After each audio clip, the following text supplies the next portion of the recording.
Überleben optional. Süders Wochenbericht vom 23. bis zum 29. März 2026. Abgrund. Hallo, Einsatzleitung, bitte kommen. Hier spricht wieder euer ersetzbares Crewmitglied Nummer 371. Genau, immer noch nicht ersetzt. Ich hoffe einfach nicht mehr, dass es hier noch ansatzweise ruhiger wird. Aber die Woche hat mal wieder den Vogel abgeschossen. Echt jetzt? Tja, statt Ruhe kam Bewegung. Am Camp, vor unserer Tür. Nicht mehr versteckt, nicht mehr subtil. Leute tauchten auf, verschwanden wieder, testeten Grenzen, spielten ihre kleinen Spielchen und taten so, als gäbe es hier keine Regeln. Während wir versuchten, ein Event auf die Beine zu stellen, eine Arena wieder aufzubauen und nebenbei sowas wie Ordnung zu halten, lief im Hintergrund längst alles andere weiter. Kisten verschwanden, Strukturen wurden zerstört und wie immer stellte sich irgendwann die gleiche Frage: Ignorieren wir das oder reagieren wir statt zu reparieren? Am Ende hatten wir ein Event, eine funktionierende Arena und eine Begegnung der unheimlichen Art mit einem wirklich kranken Typen. Montag, der 23.03.2026. Die Montage.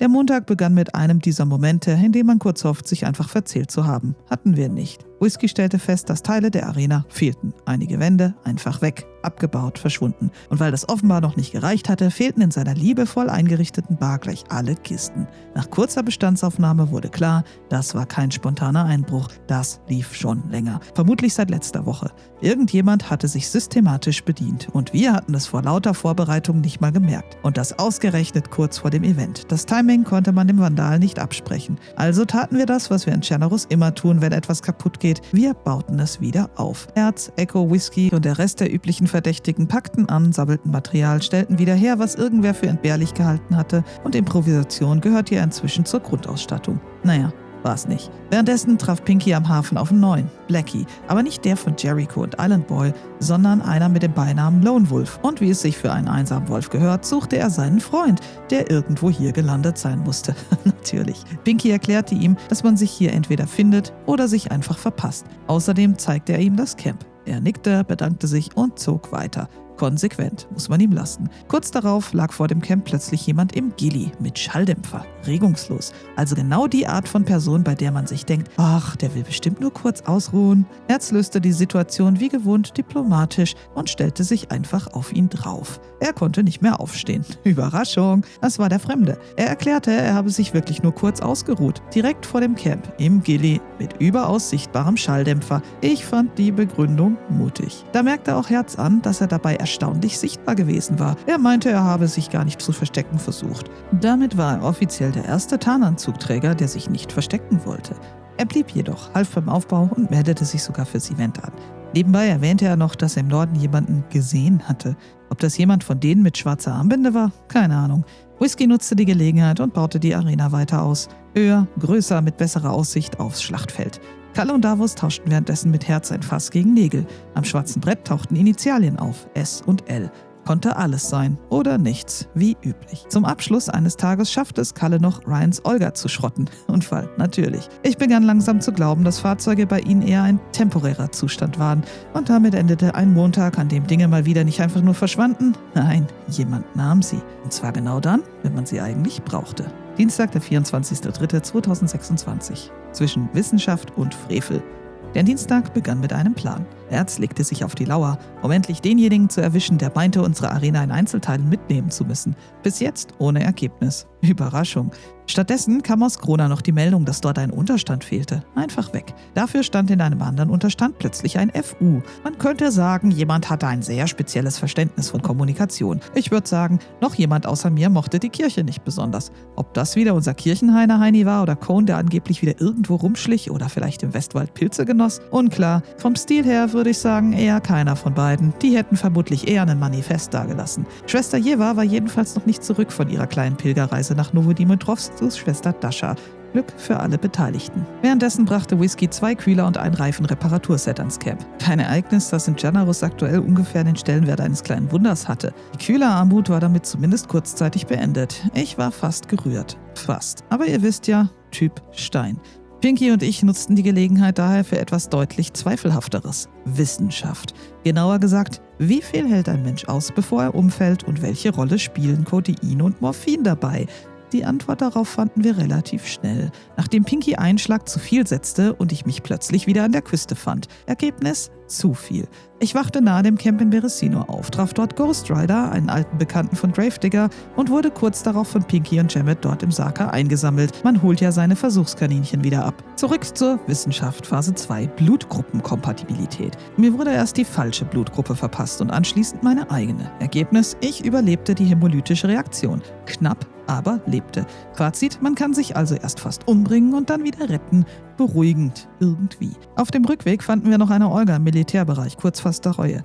Jamet entdeckte sie, Gravedigger spendierte Reifen und Pinky holte sie ab. Logistik lief. Rheingauer meldete währenddessen Schüsse bei seiner Garage. Alle wurden kurz nervös. Ultra und Whisky waren sofort auf Position, aber am Ende nichts oder zumindest nichts, was sich bestätigen ließ. Generous eben. Hier schießt manchmal einfach jemand rum, nur um zu schauen, wie es klingt.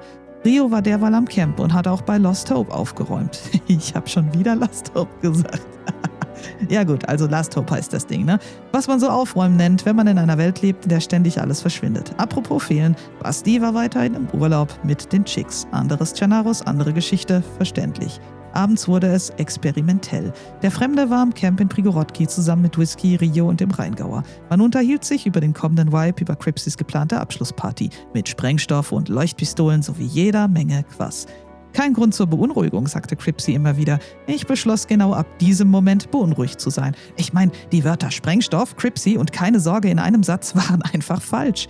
Zur Entspannung gab es dann noch einen Boxkampf zwischen mir und dem Fremden, auch für die Wissenschaft, zumindest von meiner Seite. Und ich wollte das nochmal wissen. Wie viel Schockschaden konnte ich einkassieren, ehe es eng wurde? Tja, und er wollte wissen, was das alles sollte. Keine von unseren beiden Fragen wurde abschließend geklärt. Zum Abschluss testen wir noch die klassische Teddybär-Granate im Feuer. Ergebnis: funktioniert noch. Also kleiner Hinweis an alle da draußen: wenn ihr eine Feuerstelle seht, in der ein Teddy liegt, dann zündet das Feuer nicht an. Im Bärchen könnte eine Granate sein und dann wird's laut und hässlich. Mittwoch, der 25.03.2026. Beobachtungen. Der Mittwoch begann mit einem Mann, der einfach da war. Schwarz gekleidet, Basecap, stand am Camp und grillte, allein. Als wäre das hier ein ganz normaler Ort für ein entspanntes Abendessen. Er sah Cone ziemlich ähnlich, aber ob er es war, blieb offen. Herz entschied, ihn nicht anzusprechen und einfach weiter zu beobachten. Es konnte ja der potenzielle Vandale sein und der Plan war ja eigentlich, denjenigen zu erwischen, der unsere Arena zerlegt hatte. Spoiler, also der Typ war es schon mal nicht. Der Mann verschwand irgendwann in Silas Schuppen und kam nicht wieder raus. Ich weiß nicht, was da drin ist, aber entweder es gibt einen zweiten Ausgang oder das Ding ist innen größer als außen. Währenddessen hörten wir Schüsse. Ein fremdes Bambi lief durchs Gebiet, Herz beobachtete, hörte, wartete. Dann tauchten sie nach und nach auf. Dirty Harry, ein weiterer Unbekannter, und Cripsy.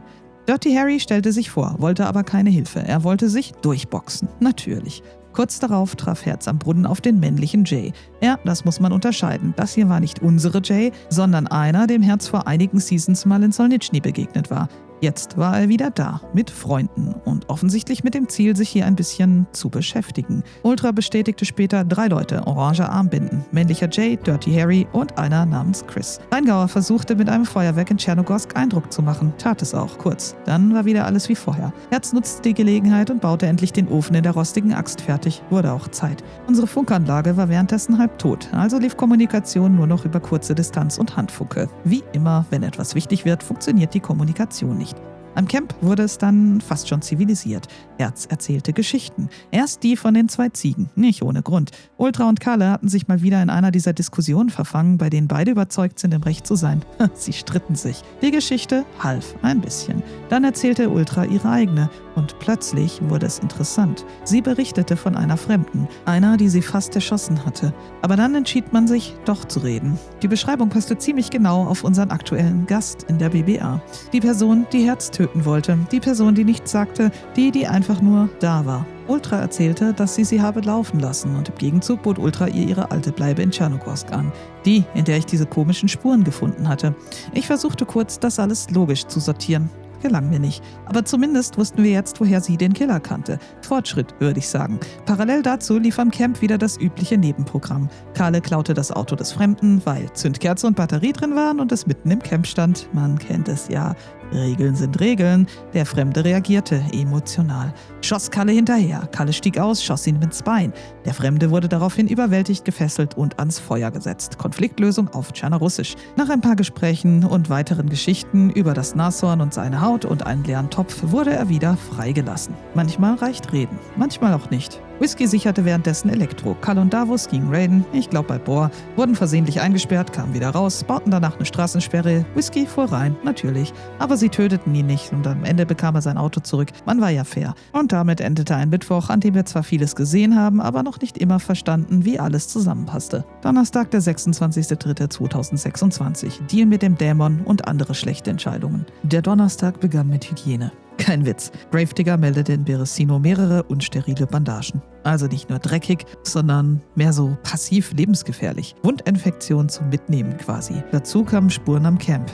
Jemand war da gewesen. Ob derselbe, der uns in Prigorodki seit Wochen mit Botschaften, Chaos und schlechtem Benehmen beglückte? Unklar, aber es passte ins Gesamtbild. In der Arena fehlte inzwischen der Fahnenmast. Vermutlich wirklich einfach verschwunden. Despawned, würden wir sagen.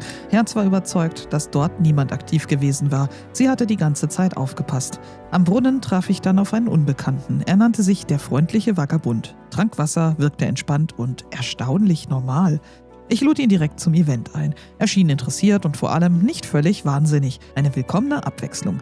Die hielt ungefähr 5 Minuten. Dann kam die Meldung aus Elektro. Ultra war überwältigt worden, gefesselt. Und ich sag's jetzt einfach, wie es ist.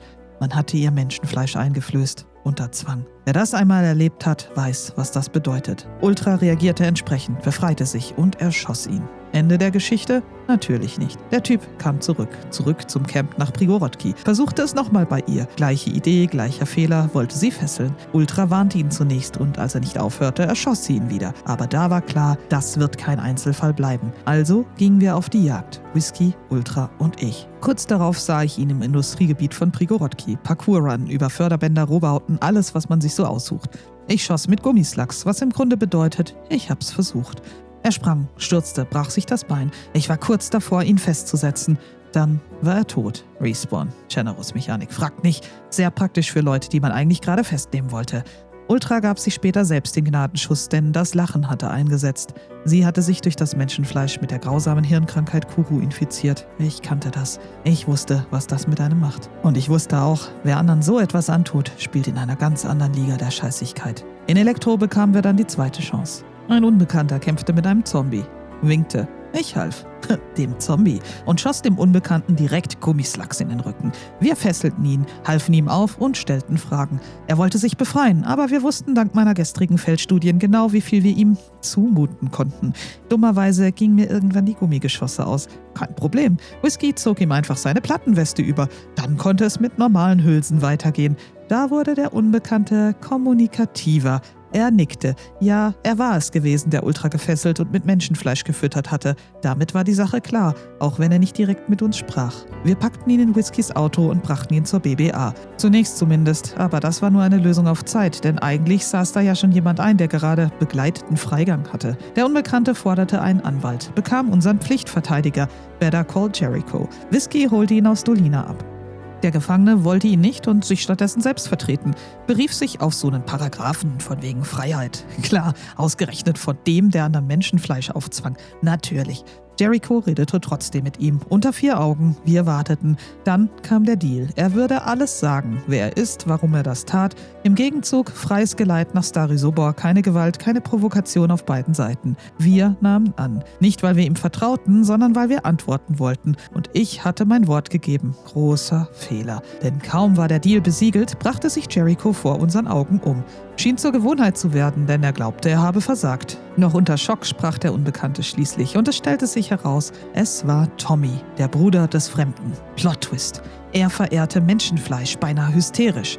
Nicht als Notlösung, nicht zum Überleben, sondern aus Überzeugung, als Erleuchtung, wie er es nannte. Und ich sag's, wie es ist. In dem Moment war ich kurz davor, den Deal zu brechen. Sofort, weil ich genau wusste, was solche Leute anrichten können. Aber ein Wort ist ein Wort, also blieb er zähneknirschend am Leben. Draußen standen währenddessen Kalle und Davos, bewaffnet, wachsam und ziemlich eindeutig in ihrer Absicht.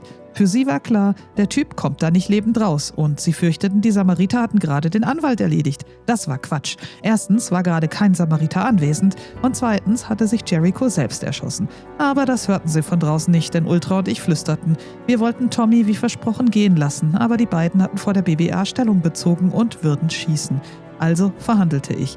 Ausgerechnet für den Typen, den ich am liebsten selbst gekillt hätte. Damit waren wir schon zu viert. Ultra, Kalle, Davos und ich. Schließlich einigten wir uns. Ich brachte ihn selbst nach Stary Sobor, allein. Er hatte sich vorher bis auf die Unterwäsche ausgezogen und den beiden entgegengeworfen. Sie sollten ihn jetzt töten. Aber ich so, Nächster, ein Wort ist ein Wort. Und dann die ganze Fahrt über sein Gejammere. Er hat den Tod verdient und. Das Beste, ich müsste einfach nur mal Menschenfleisch kosten und die Erleuchtung genießen. Genießen? Alter, tickst du noch richtig? Könnt ihr euch sowas denken? Mann! Und ab da verfluchte ich diesen Deal noch mehr. Mit stoischer Geduld fuhr ich ihn auf Schleichwegen nach Stary Sobor, Typ Stein, ich sag's ja, ließ ihn im Norden raus und gab ihm meine Jacke sowie Fußwickel.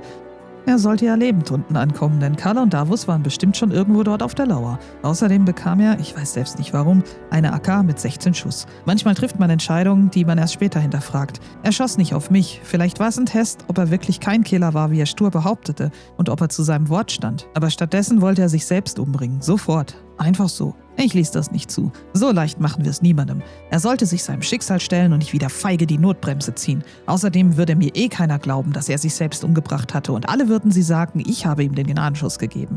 Nachdem ich so viel Selbstbeherrschung gezeigt hatte, war das alles andere als fair. Nein, ich ließ ihn nicht den Abzug drücken und überzeugte ihn zu gehen. Er dankte und verabschiedete sich. Er rannte Richtung Stary Sobor und traf auf Island Boy. Der war auch auf der Jagd nach Kalle und Davos. Rache. Missverständnis, Schüsse. Tommy wurde angeschossen und floh in die Gaszone, so die Berichte. Dort starb er schließlich. Ende Gelände. Schon lustig. Da wollten ihm 5 Leute inklusive ihm selbst ans Leder. Und am Ende erledigt eine Gaszone das. Chanarus, du hast wirklich eine komische Art von Humor. Tja, das war's dann wohl, dachte ich. Spoiler, war es nicht. Zumindest wurde Island Boy noch erschossen. Ob ich ihn versehentlich getroffen hatte, als ich zu meinem Auto zurücklief und ihn für Kalle oder Davos hielt, oder ob Kalle und Davos es gewesen waren, ist nicht klar, aber Fakt ist, er hat's nicht überlebt. Hätte er mal nicht geschossen, aber auch für Tommy war es noch nicht das Ende, denn zurück im Camp stand er wieder da. Ziemlich lebendig und äußerst diskussionsfreudig und immer noch überzeugt, dass er im Recht war. Er versuchte Zweifel zu sehen, über Ultra, über das, was passiert war. Er war so Typ, es gibt immer mehrere Wahrheiten. Und er sagte, so viel Gewalt, wie man mir berichtet hatte, sei nicht im Spiel gewesen. Funktionierte nicht. Nicht bei mir. Nicht nach dem, was ich gesehen hatte. Ich machte ihm klar, nächstes Treffen wird anders laufen. Er solle sich verziehen, denn auf Bambis am Camp schoss ich nicht. Noch nicht. Er zog ab, in den Nebel, wie er es nannte, und ließ vorher noch einen ominösen Code zurück. 5580. 48429913. Na super, schon wieder was zum Rätselraten. Stell dich hinten an, Kumpel. Und ich blieb zurück mit dem Gefühl, dass wir an diesem Tag zwar Antworten bekommen hatten, aber definitiv nichts gelöst wurde. Freitag, der 27.03.2026. Vorbereitung. Der Freitag begann überraschend freundlich. In einem unserer Unterstände wurde uns einfach ein Zelt hinterlassen. Keine Nachricht, kein Drama, kein Blut, einfach nur, hier, bitteschön. Ich war kurz irritiert, dann dankbar. Chanarus kann also doch, manchmal. Am Camp trafen wir dann auf Jonas. Whisky und Pinky begrüßten ihn freundlich. Ultra zunächst weniger. Die war eher Team, erst schießen, dann fragen. Konnte man ihr nach den letzten Tagen nicht mal übel nehmen. Aber ich hielt sie davon ab, knapp. Jonas brachte später sogar noch einen Hasen vorbei und gab ihm Herz am Camp. Währenddessen war Ultra in Tschernogorsk unterwegs, auf der Suche nach Action. Sie ging einigen Schüssen nach und jagte unbekannterweise Jericho und Shannara. Grund, sie hatte auf Zombies geschossen. Was in Chanarus ungefähr so ist, als würde man laut „Ich will Aufmerksamkeit" schreien. Ultra löste das Problem pragmatisch. Shannara bekam einen Beinbruch, wurde dann aber wieder versorgt und sogar zum Camp begleitet. Erst kaputt schießen, dann verarzten. Klassische Konfliktlösung. Rio hatte uns vor ein paar Tagen von einer Base erzählt. Die war jetzt leer. Aufgebrochen, ausgeräumt, Geschichte. Auch nichts Neues mehr. Pinky löste unterdessen eines unserer größten Probleme. Tommy hatte jetzt endlich einen Namen. Der Kurianer. Kuru und Wahnsinn passt. Ich war mir nicht sicher, ob das als Kompliment verstanden werden würde, aber er war ja auch nicht da, um gefragt zu werden. Kalle schrottete währenddessen den Community-LKW vor der BBA, ausgerechnet den Locke uns zu Beginn der Season spendiert hatte. Er war für das Event gestorben, quasi. Kalle, Davos und Whisky bauten weiter. Zelte, Podest, Struktur. Langsam nahm das Ganze tatsächlich finale Formen an und Whisky ging am Ende noch optisch looten, wie er es nannte. Prioritäten. Man will ja gut aussehen, wenn man sich später vor Publikum blamiert. Unterm Strich war der Freitag ruhig, zu ruhig. Samstag, der 28.03.2026. Event mit Nebenwirkungen. Der Samstag stand offiziell im Zeichen des Events, inoffiziell aber wie so oft im Zeichen von Chaos mit Struktur. Während Herz organisierte und die letzten Vorbereitungen liefen, tauchte Basti mit Olga und Ada vor dem Camp in Prigorodki auf. Natürlich fahrbereit, also praktisch eine Einladung. Herz mopste kurzerhand das Auto und parkte es in der Gegend. Irgendwann mussten die Leute es ja lernen, dass man keine fahrbereiten Autos am Camp stehen ließ. Basti überließ ihnen später ohnehin Whisky, damit das Thema erledigt war, zumindest halbwegs. Acid Squirt brachte währenddessen eine ganz eigene Form von Unterstützung mit. Sprengstoff, viel Sprengstoff. In seiner Olga Begründung, die Season sei ja sowieso vorbei. Logisch irgendwie, nur das Timing war diskussionswürdig. Das Ganze wurde dann eine kleine Aufmunterung für Kalle und Davos, deren letzter Raid bei ihm wohl ein wenig zu wenig Wumms gehabt hatte. Und sie seien wohl enttäuscht gewesen, kaum Sprengstoff in seiner Base gefunden zu haben. Dann begann das Event. Erste Disziplin, das Rennen von Beresino nach Prigorodki, alle in Guntan, und dank Frankie aus dem anderen Tschernaros wurde die Strecke eher zu einem Hindernisparcours mit eingebautem Frustpotenzial. Es krachte, es qualmte, es wurde geflucht, aber am Ende kamen tatsächlich alle irgendwie an. Whisky war der strahlende Sieger, Davos wegen widriger Umständen Sieger der Herzen. Danach ging es in die Arena zum Boxen. Viel Adrenalin, wenig Kontrolle, aber erstaunlich fair, zumindest nach unseren Maßstäben. Den Abschluss bildete Capture the Flag. 3 gegen 3, Gummigeschosse, Banditen gegen Polizei. Herz kommentierte, ich beobachtete und für einen kurzen Moment fühlte sich das Ganze fast normal an. Kein Chaos, keine Drohung, einfach nur Spiel. Hielt natürlich nicht lange. Da konnte auch der Sieg von Whisky auf dem ersten, Kalle auf dem zweiten und Nigo mit Jericho auf dem dritten Platz das Turnier nicht ändern. Denn zwischendurch verschwand Herbie auf magische Weise, tauchte aber wenig später in Form eines neuen roten Gunters bei Selenogorsk wieder auf. Problem gelöst, wie immer, irgendwie. Dann kam die BBA ins Spiel. Ein Fremder knackte innerhalb kürzester Zeit mehrere Schlösser, verschaffte sich Zugang, veränderte den Code und sperrte Herz kurzerhand unwissentlich in ihrer eigenen Anlage ein. Echo stellte ihn draußen. Es kam zum Schusswechsel und die erste Runde ging an Echo. Herz blieb trotzdem eingeschlossen. Der Typ kam später tatsächlich zurück, öffnete die Schlösser wieder und tat so, als wäre nichts gewesen und das hier sein Haus. Herz stellte ihn in der BBA zur Rede. Überraschung! Armbrust im Anschlag. Während er sich noch schnell die KA des Killers aus der Garage sowie eine Plattenweste krallte.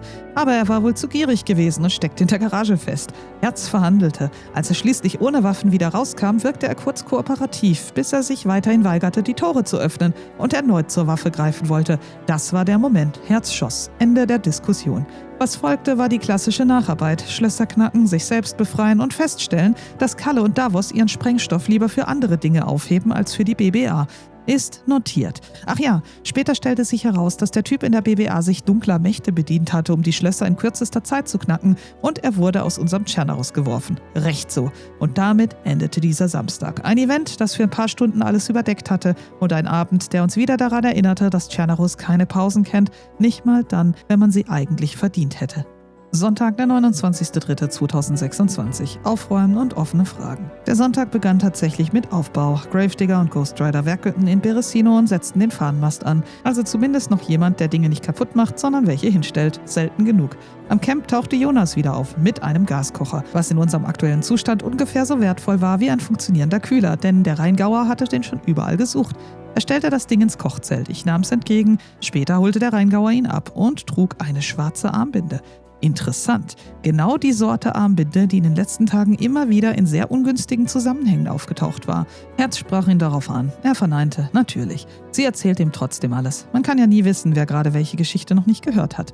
Er kündigte an, nächste Season wieder voll einzusteigen, mit Nachdruck. Und ich sag mal so, wer dann unangemeldet durch seine Gegend fährt, sollte besser schnell sein. Oder überzeugend. Herz angelte noch etwas, grillte, räumte auf und tat so, als wäre das hier alles ein normaler Sonntag, was ich ihr hoch anrechne. Die CIA hatte unterdessen beschlossen, Novo aufzugeben. Oder zumindest zu pausieren. Neuer Urlaubsort, neuer Vibe. Kann man machen. Vor allem, wenn der alte Vibe aus Raids, Verlusten und fragwürdigen Nachbarn bestand. Kalle und Davos nutzten die Gelegenheit und nahmen sich, was da war. Ein Gunther, Der Engel von Novo beobachtete das Ganze, erst skeptisch, dann irritiert. Am Ende stellte sich raus, die Tore waren weg, die spawned. Also keine große Meisterleistung, sondern einfach glückliches Timing durch Kalle und Davos. Das frustrierte den Engel sichtbar. Also packte er den restlichen Kram, den man zum Bauen verwenden konnte, in seinen LKW und machte sich auf den Weg nach Prigorodki. Warum? Unklar. Aber wenn jemand so entscheidet, dann hat das selten keinen Grund. Auf dem Weg durch Berezino dann das nächste Bild. Alles leer, alles rausgerissen, alles auf dem Boden. Als hätte jemand beschlossen, Ordnung einfach komplett abzuschaffen. Whisky jagte währenddessen Kalle und Davos. Routine. Und unten am Camp lag plötzlich ein Herz in der Kiste am schwarzen Brett neben meiner Nummer 371, gemeldet von Jonas. Ich hatte keine Ahnung, von wem das war. In dieser Woche war ich mir dabei nichts mehr sicher. Und genau so endete sie. Mit einem LKW auf dem Weg nach Prigorodki, einem Engel, der aus Novo abzog, einem Irren auf freiem Fuß im Nebel und mal wieder mit leisem Gefühl, dass das hier noch lange nicht vorbei war. Fazit? Und damit, liebe Eventbesucher, Arena-Konstrukteure, Sprengstoffspender, Codeknacker und alle anderen Überlebenden da draußen, das war sie diese Woche. Wir haben eine Arena aufgebaut, ein Event durchgezogen und für ein paar Stunden so getan, als wäre das alles halbwegs normal. Tja, nachdem wir Rennen gefahren sind, uns geprügelt und Fahnen geklaut haben, wurden Schlösser geknackt, Leute eingesperrt und andere wieder erschossen. Tommy, der Bruder vom Fremden mit dem Menschenfleisch, lebt noch und das Problem hat sich damit kein bisschen erledigt. Dazu neue Gesichter, alte Muster und ein Engel mit einem LKW auf dem Weg nach Prigorodki. Warum? Keine Ahnung. Aber wenn hier jemand anfängt, Material zu bewegen, dann passiert danach selten was Gutes. Und genau da stehen wir jetzt. Ein Event ist vorbei, die Arena steht, aber das Gefühl bleibt, dass nächste Woche nochmal turbulent wird. Nummer 371, Ende.